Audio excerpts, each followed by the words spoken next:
Di ko naman akalain na hindi ko rin inaasahan pa. Narito tayo ngayon upang matunghayan ang napakainit, nagbabaga at talaga namang pinaka-inaabangan na latest issue ni Ate Erica. Sa pagpapatuloy ng ating istorya ay dito nga ay binabanggit pa rin ni Kalingap Val Santos Matubang ang kanyang kita sa YouTube channel niya. Marami daw kasing mga tao na nagpaparatang na kaya niya lang daw kino-content si Ate Erica at ang kanyang lolo na si Lolo Miguel ay ito daw ay para lang sa kita. Kaya naman in-explain ni Kalingap Val na naka-off daw ang kanyang monetization o pera na natatanggap niya sa YouTube kapag ang kanyang mga contents ay patungkol kay Ate Erica at sa kanyang pamilya. Dito nga ay makikita natin kung gaano kabuti si Kuya Val. Medyo mataas pero walang kita yan mga kalinga. Walang kita yan. Ang inasahan ko lang po yung mga palipad ta. Ay, salamat sa nagpakulay. Nandyan na po. May liwanag na po ang ating live ngunyan. Sisa Marcos. Good morning, Kuya Val. At sa lahat ng viewers. Thank you, Sisa. I love you po. Mahal ko yung mga nagpapalipad, mga kaibigan. Yung mga nagpapalipad, mahal na mahal ko yan. Ayumi Yoshikawa, ma'am, good morning. Ingat ka lagi dyan, ha. Huwag kang umalis ng di nakaligo at alam mo na, Japan yan, malamig. Dapat po always tayong healthy sa ating kalusugan. Ay, kay Joseph Lirin Vlog, thank you so much. I love you, Joseph, ha. Mag-ingat ka dyan at alam ko naman na ikaw ay napaka-busy mong tao, ha. Laging humigop ng ating masarap at masustansyang VSM Kalingap Kape. Magandang umaga, Lolo. Ang kaping may puso. Ito ba po? Ay, VSM Kalingap Kape. VSM Kalingap Kape? Bago yan, Lolo, Bago po talaga yan. Ang kaping may puso. Ang kaping may puso. Wala sa iba mga kalingap yan.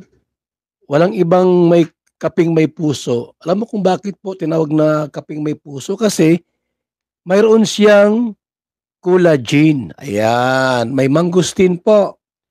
At mayroon siyang grape seed extract. Halos lahat po mga kaibigan, iguin yung mga halong pampapayat, pampataba, pampa-sexy, pampalinaw ng mata, at pampalibog. Ingati pong masarap at masustansyang VSM Kalingap Kape.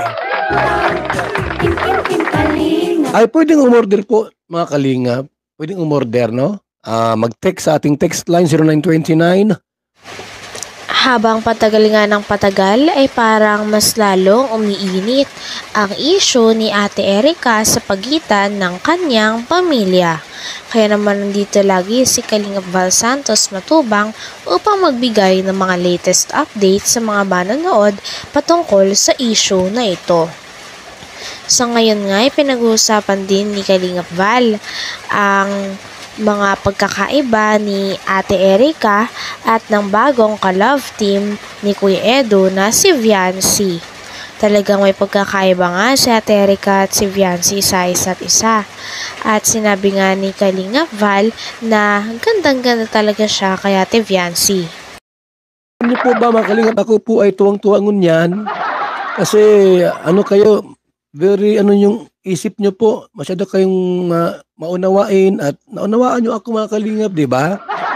Binanggit ko naman talaga na wala akong monetization, naka-off po yan. Nandiyan kayo palagi sa aking tabi po. Hindi nyo ako pinabayaan, So, salamat na lang sa lahat at ang inihintay ko po yung kay GP na palipad. Wala pa yung kay GPI. Ay, kay Joseph, ayan, thank you so much, Ayumi, and Arlene Alarcon. Sino pa rito mga nagpalipad po? Kay Nina Villanueva, thank you. Salamat sa lahat. ng mga nagpakulay. Team Kalingap, Team Kalingap. Yeah, yeah. Team Kalingap, Kuya Val, Kuya Ito mga nagko-content po mga kaibigan kay VG, no? Kay ano, pamangkin ni Ate Edna Vlogs. Ano, itong si BG, ha? Si BG. Si Brother Jose, ano? Wag nyo lang i-content muna. O, wag natin i-content yan. Hayaan natin siya sa kanyang mga vlogs na ginagawa. At yan po ay busy po yan sa kanyang pagcha-charity. Hayaan mo siya po ano man mga ginagawa niya sa buhay, anong gusto niya. Huwag niyo nang i-content. Unang-una po, hindi naman nakalingap yan. Kino-content ninyo. So, sa mga reactor dyan ng kalingap, ako yung nakikiusap na huwag natin i-content itong si Brother Jose. Ano? Kasi ako po, di ba ako ma-content dyan? Di ba ako matira dyan, umabanat? Unang-una, pamangkin ni Ate Edna yan. Kaya, iniiwasan ko po na mag-content sa mga ganyan. So, kayo po dyan, ng mga kalingap reactor, huwag na kayo mag-content, ha? At hindi man ma-content yan pag walang content din yun. Dito ay binahagi ni Kalingap Val Santos Matubang kung kailan niya daw ino-on at kung kailan niya ino-off ang monetization o ang kita ng kanyang YouTube. Sabi niya ay kapag ang contents niya daw ay tungkol sa mga update sa negosyo ng kalingap at mga pabahay, ay ino-on niya daw talaga ang kanyang monetization. Ngunit pagdating sa mga issue na kanyang kino-content katulad ng issue ni Ate Erica at nila Lolo Miguel, ay talagang ino-off niya daw ang monetization. Ayaw niya raw kasi na may nasasabi ang ibang tao at parang hindi niya daw talaga kaya at nagigilty siya. Kaya naman makikita natin kung gaano talaga kabuting tao si Kuya Val. Hayaan mo siya po ano man mga ginagawa niya sa buhay, anong gusto niya. Huwag niyo nang i-content. Unang-una po, hindi naman nakalingap yan. Kino-content ninyo. So, sa mga reactor dyan ng kalingap, ako yung nakikiusap na huwag natin i-content itong si Brother Jose. Ano? Kasi ako po, di ba ako ma-content dyan? Di ba ako matira dyan, umabanat? Unang-una, pamangkin ni Ate Edna yan. Kaya, iniiwasan ko po na mag-content sa mga ganyan. So, kayo po dyan, ng mga kalingap reactor, huwag na kayo mag-content, ha? At hindi man ma-content yan pag walang content. Di nyo, alimbawa, wala kayong content, di nyo siya binabanatan o ano mga salita, di man ma-content niya si Brother Jose. Mabait naman po yan. Huwag nyo nang i-content dyan. Hayaan nyo siya pong, una-una po, charity vlogger yan, nakakatulong sa ibang tao. Hayaan natin siya. Huwag nang i-content. So, mabait naman yan si Brother Jose. Mabait yan, Brother Jose, kilala ko naman yan, mabait naman yan. Huwag nyo nang i-content yan. Siyempre, gusto niya yung malayang makagalaw. O i-subscribe nyo. Yung mga nagmamahal kay Brother Jose, sige po, walang problema sa atin yan. Di ba ibang tao yan? Hindi ibang tao si Brother Jose. Huwag nyo kaming pag-awayin ni Brother Jose.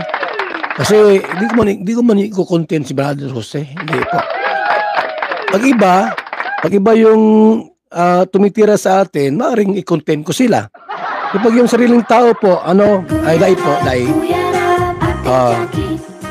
Kuya Val, Ate Edna. Kuya Rap, Ate Jackie. Nandito rin si Papa, nandito rin si... Ay mga kalingap, ito po yung ating paksangun yan. Ba't ko tinamil iniuli? Si Miss Tunyaka.